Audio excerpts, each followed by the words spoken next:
What's going on, guys? We're back with a brand new video. Today it's been a pretty requested video in the comments section is the 2021 All-Australian team prediction. Now this is a very hard thing to predict because unlike predicting who could win the Brownlow, who could win the Coleman, like you gotta have a bit of backstory and then you do know how these players play, but usually stuff that happens in the All-Australian is based off breakout players that happen during the year, people that are having big performances during the year. Like it's just, but you have to predict what is like 22 players, which is so hard to predict.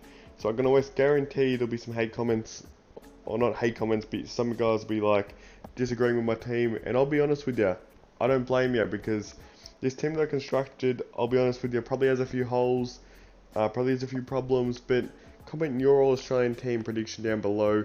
I'll definitely do one closer to the end of next season, because right now this is just a hit in the dark. Like there's no way anyone could predict all 22 players, but I've given my best shot. I've even done a few surprise entrants that have been first time All-Australians. So without further ado, before we do get into this video, make sure to hit up my Instagram. I'm trying to get to 50 followers, so please go over there. I think we're on like 30 followers right now. Also, because we're like 20 away, and also subscribe. We just hit 400 subscribers, which is absolutely amazing, and we're trying to hit 500 before the start of next season. We can do that though, that'd be absolutely amazing. So without further ado, let's get straight into this video. First up, we do have the backline, and I do have Nick Haynes, who is the best intercept marker in the competition. I've got Harris Andrews a fullback, probably the best backman in the AFL, and then I've got an underrated man is Luke Ryan.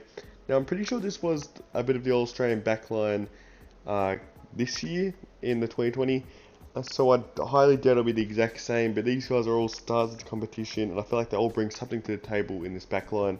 Next up for the backline, I do have the halfbacks, and I've gone for Jane Short. This will be his first time making an All-Australian team. Next up is another first time All-Australian, which will be Jacob Wiedering. And then we've got another first time All-Australian, Jordan Ridley. So 3 for 3 off the halfbacks for first time All-Australians. Jane Short just got beaten for the Norm Smith in the grand final just because of Dusty's 4-goal game. Jacob Wiedering, a very good lockdown defender. Still trying to build some size onto him, even though he is really bulky now, but he's still, Liam Jones is still playing on the number one, like tall. But I feel like this is the year that he adds more offense to his game because he's still trying to work on that part of his game.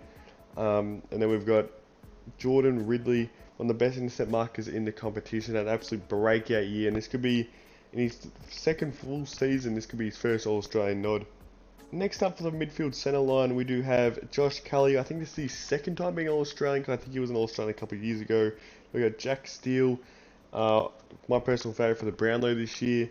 He's great 2A mid, got his first All-Australian blazer last year. And then we've got another first time All-Australian prediction, which is Sam Meningola. I'm going straight off, like I'm actually picking wingman. Josh Kelly plays more of an Andrew Gaff wingman role. And then I've got Sam Meningola, which is a pure wingman, hits the scoreboard. Very good, had a breakout year, what you would have to say in 2020, like a lot of these players. And I feel like this could be his first All-Australian nod if they actually do start picking wingmen. Next up for the midfield followers, I've gone with, for the ruckman, I've gone with Brodie Grundy. I think this is his second or third time being All-Australian. We've got Christian Petracca, his second time being All-Australian, and Lachie Neale, which I think this could be his third time being an All-Australian. Then we got Brodie Grundy, had a horrible 2020, we have to say, up to his standards. He started a very good year for a ruckman, but not up to the standards we expect from Brodie Grundy. I feel like this man's too good of a player not to have a bounce back year, so I give him the All-Australian nod. Next up, I do have Christian Petracca. I feel like he will be in probably top 3 Brownlow conversation this year, to breakout year in 2020. I feel like he'll continue in that form.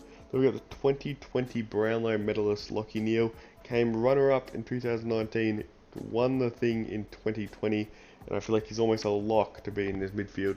Next up for the half forwards, I've gone with Marcus Bontempelli, Charlie Dixon, and Dustin Martin. Now, how I'm ranking this, I have that I've gave 2 midfield rotation players, so like players that play a lot of forward but they play midfield. So I feel like Bont, since they have so many midfielders, he'll play so much time in the forward line because he has the capability to do that. So that's why I gave him the half forward nod. And then I've gone with Dustin Martin because he just won the Norm Smith. I feel like he'll continue on with his form, and I can't not leave Dustin Martin out of this squad. And I've got Big Charlie, who I feel like will probably be in the conversation to win the Coleman medal this year, to go along with the other guy that I chucked a full forward. So without further ado, let's see who I chucked in the full forward line. Next up for the full forwards, I've gone with Dan Butler. Unlucky to miss the All-Australian team last year, was a nominee. Everyone thought he was almost a lock. Did not make it because they chose to chuck Dustin Martin in the forward pocket. We got Ben Brown, that surprisingly has never been an All-Australian, which is absolutely crazy to think. And then we've got Tom Papley. He was probably one of the best small forwards again, but somehow he didn't get it because they weren't picking small forwards apart from Liam Ryan last year. So these guys will all be first small Australians, and I feel like they all have the capability to be in this team.